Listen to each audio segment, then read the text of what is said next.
Je suis photographe depuis maintenant 10 ans et vidéaste depuis 3 ans. Au fur et à mesure des années, j'ai acquis, utilisé et revendu tellement de matériel différent que j'ai pu optimiser tout mon flux de travail, que ce soit en temps ou en efficacité. Donc voici, en 2021, mon setup à domicile de travail pour la photo et la vidéo.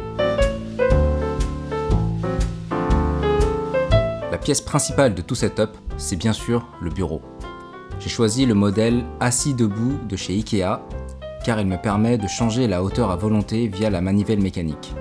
Le plus souvent, je travaille assis, mais il m'arrive des fois de passer une journée entière debout à réaliser un montage vidéo. Oui, il y a bien des effets positifs à travailler debout. Le principal est que l'on est plus concentré, donc on est plus productif. J'utilise un clavier mécanique de chez Razer, le Black Widow V3 Pro. C'est un clavier sans fil qui peut se connecter avec le dongle USB fourni ou en Bluetooth. D'ailleurs, c'est l'un des rares modèles sans fil, illuminé et mécanique du marché. Je l'utilise depuis quelques mois et j'avoue que depuis que j'ai goûté aux touches mécaniques, c'est bien difficile de revenir sur des modèles à membrane. Il est confortable, rapide, j'adore le son produit par les touches.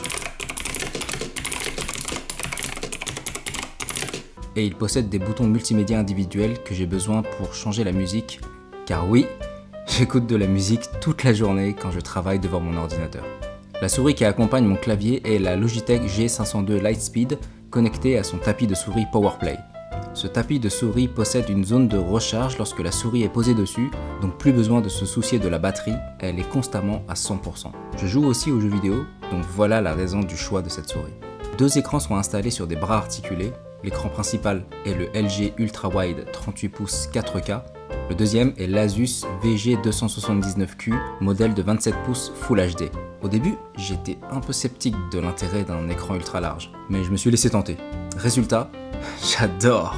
Comment dire? Non seulement il y a une immersion incroyable du fait de l'incurvation, mais vous avez aussi plus de largeur pour par exemple ouvrir deux fenêtres web côte à côte ou retoucher vos images. Cet espace supplémentaire est aussi incroyablement utile lorsque vous faites du montage vidéo. Vous avez une timeline beaucoup plus longue et lisible. Pour les jeux vidéo, c'est aussi cette sensation d'immersion qui prime, surtout dans les jeux de course ou à la première personne. Le deuxième écran sert principalement à ouvrir Spotify ou des fenêtres supplémentaires de réglage sur Adobe Premiere. Pour mes appels Skype ou des enregistrements audio, j'utilise un micro Blue Yeti suspendu sur son bras articulé Rode PSA 1.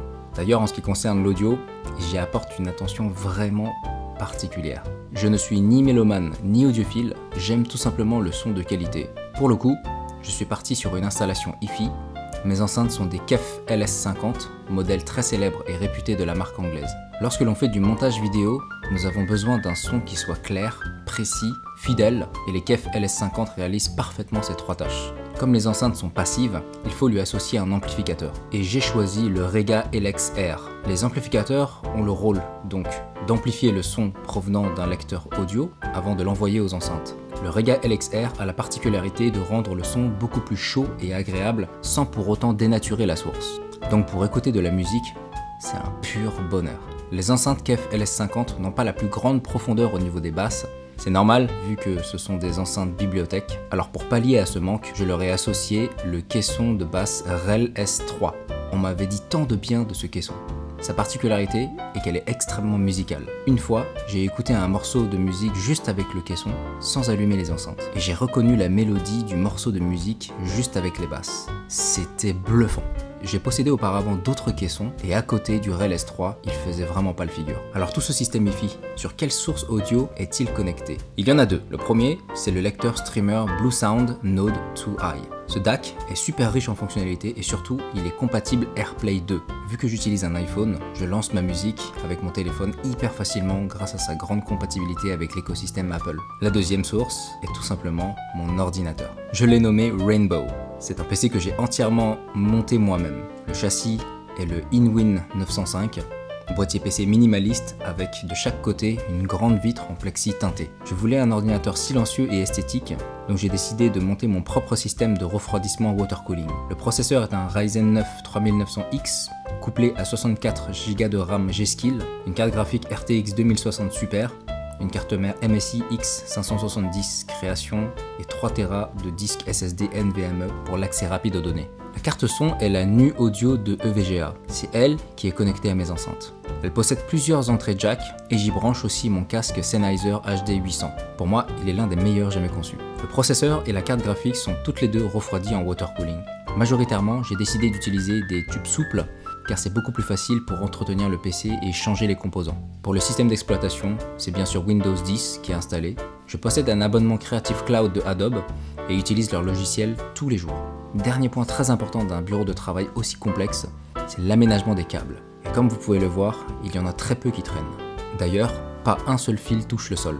J'ai fait en sorte de tout fixer sous le bureau avec des paniers, multiprises, port USB, câble Ethernet, tout. Le PC est installé sur un meuble à roulettes, donc je peux le déplacer facilement pour faire le ménage ou changer des composants. Quand je travaille en journée, je peux éteindre toutes les lumières, mais lorsque la nuit tombe, j'allume mes éclairages Philips Hue. J'adore travailler dans une ambiance colorée, ça m'aide beaucoup à me détendre et booster ma productivité. Le bleu, vert ou violet sont d'ailleurs réputés pour apporter sérénité et quiétude. Le soir, seul mon bureau est illuminé, le reste du studio est dans le noir. J'adore. Et voilà, c'était tout. Merci d'avoir regardé cette petite vidéo sur mon bureau de travail à domicile. À bientôt, au prochain épisode.